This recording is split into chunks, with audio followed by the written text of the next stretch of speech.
नमस्कार, मैं हूं अनाया शर्मा और आप देख रहे हैं रिपब्लिक भारत की विशेष पेशकश महाराष्ट्र की विकास गाथा। इस विशेष पेशकश में हम आपको दिखाएंगे वो बड़ी और महत्वपूर्ण खबरें जो न सिर्फ राज्य की दिशा बदल रही हैं, बल्कि विकसित भारत के सपने को साकार करने में सहायक भी साबित हो रही हैं। तो चलिए शुरुआत करते हैं उन बड़ी खबरों से जो सुर्खियों में रही हैं। मुंबई के होटल प्रेसिडेंट में आयोजित टेक महा इम्पैक्ट 2026 कॉन्फ्रेंस में महाराष्ट्र के विकास को एक नई रफ्तार मिली है। राज्य सरकार ने 24 बड़ी कंपनियों के साथ करीब 155 करोड़ रुपए से ज्यादा के ऐतिहासिक समझौतों पर हस्ताक्षर किए हैं। अब इस फंड और एआई तकनीक के जरिए राज्य के गांव, शिक्षा और स्वास्थ्य व्यवस्था का कायाकल्प किया जाएगा। सरकार का लक्ष्य इस आधुनिक तकनीक को सीधे आम लोगों तक पहुंचाकर महाराष्ट्र को देश का सबसे बड़ा डिजिटल और सोशल डेवलपमेंट मॉडल बनाना है। इसके लिए सरकार ने सीएसआर फंड को सही जगह तक पहुंचाने के लिए एक विशेष सीएसआर पोर्टल भी लॉन्च किया है। मुख्यमंत्री ने कहा कि देश भर में हर साल करीब 36,000 करोड़ रुपए सीएसआर के तहत खर्च किए जाते हैं और इस फंड के उपयोग में महाराष्ट्र देश में सबसे आगे है। All of us know that in our country every year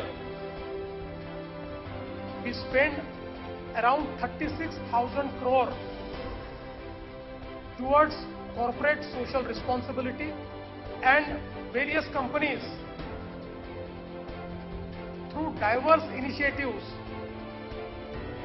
try to create impact in the lives of common people. तो वहीं परमाणु ऊर्जा क्षेत्र के लिए महाराष्ट्र नेतृत्व करने के लिए तैयार है। मुंबई में आयोजित Bharat America nuclear energy meeting में मुख्यमंत्री देवेंद्र फडणवीस ने अमेरिकी कंपनियों को महाराष्ट्र में निवेश का न्यौता दिया है। सीएम ने कहा कि केवल सौर और पवन ऊर्जा से औद्योगिक विकास संभव नहीं है, बल्कि भविष्य के लिए न्यूक्लियर एनर्जी बेहद जरूरी है, क्योंकि artificial intelligence, data centre, semiconductor, green hydrogen, electric mobility और एडवांस्ड मैन्युफैक्चरिंग क्षेत्रों के कारण आने वाले समय में स्थिर और निर्बाध बिजली की मांग बड़े पैमाने पर बढ़ रही है। बैठक में बताया गया कि महाराष्ट्र की बिजली मांग 2030 तक 42 गीगावाट पहुंचने का अनुमान है, जिसके लिए Maharashtra state power generation company limited ने अगले 2 दशकों में 7,000 मेगावाट परमाणु ऊर्जा उत्पादन का लक्ष्य रखा है। तो वहीं पुणे में मुख्यमंत्री देवेंद्र फडणवीस ने पुणे महानगरपालिका और आपुल्की फाउंडेशन के संयुक्त प्रयास से बने अत्याधुनिक कैंसर अस्पताल का लोकार्पण किया है। मुख्यमंत्री ने इसे स्वास्थ्य सेवा के क्षेत्र में मील का पत्थर बताते हुए कहा कि राज्य में तैयार हो रही कैंसर ग्रिड से मरीजों को अब सुलभ और प्रभावी इलाज मिल सकेगा। यह कदम पुणे की स्वास्थ्य सेवाओं को एक नई दिशा देने वाला है और इसके अलावा सीएम देवेंद्र फडणवीस और उप मुख्यमंत्री सुनेत्रा अजित पवार ने शिवाजीनगर के छत्रपति संभाजी महाराज उद्यान में स्वराज्य रक्षक छत्रपति संभाजी महाराज की 10 फीट ऊंची भव्य कांस्य प्रतिमा का अनावरण भी किया। तो महाराष्ट्र में औद्योगिक क्रांति को रफ्तार देते हुए मुख्यमंत्री देवेंद्र फडणवीस की मौजूदगी में 1,14,000 करोड़ रुपए का बड़ा निवेश समझौता हुआ है। उद्योग विभाग और एएम इंटेलिजेंस लैब्स के बीच हुए इस करार से मुंबई महानगर क्षेत्र में पूरी तरह ग्रीन एनर्जी पर आधारित इंटीग्रेटेड डेटा सेंटर पार्क और एआई कंप्यूट हब बनाया जाएगा। 500 मेगावाट क्षमता के इस हाईटेक प्रोजेक्ट से राज्य में करीब 8,000 युवाओं को रोजगार के नए अवसर मिलेंगे और इस प्रोजेक्ट का पहला चरण साल 2028 तक पूरा होने की उम्मीद भी है।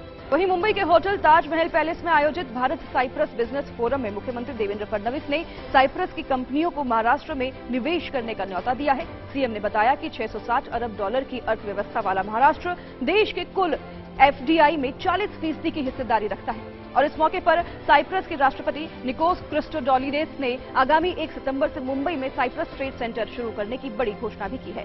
इस ऐतिहासिक मौके पर दोनों देशों के बीच व्यापार, निवेश, बैंकिंग और रक्षा क्षेत्र में सहयोग बढ़ाने के लिए 6 बड़े समझौते पर हस्ताक्षर किए गए हैं। कार्यक्रम में फिक्की, सीआईआई और केंद्र सरकार के वाणिज्य मंत्रालय के संयुक्त सचिव जयप्रकाश शिवहरे सहित कई गणमान्य लोग उपस्थित रहे। महाराष्ट्र के मुख्यमंत्री देवेंद्र फडणवीस की अध्यक्षता में राज्य के 6 प्रमुख तीर्थ स्थलों और ऐतिहासिक स्थलों के विकास के लिए एक बड़ी बैठक हुई और इस बैठक में भीमाशंकर, परडी वैजनाथ और घृष्णेश्वर ज्योतिर्लिंग मंदिर के विकास के मास्टर प्लान को मंजूरी दी गई। साथ ही संत तुकाराम महाराज के जन्मस्थान देहू, सतारा के अजिंक्य तारा किले और संगम माहुली में समाधि स्थलों के संवर्धन और सुशोभीकरण पर मुहर लगी है।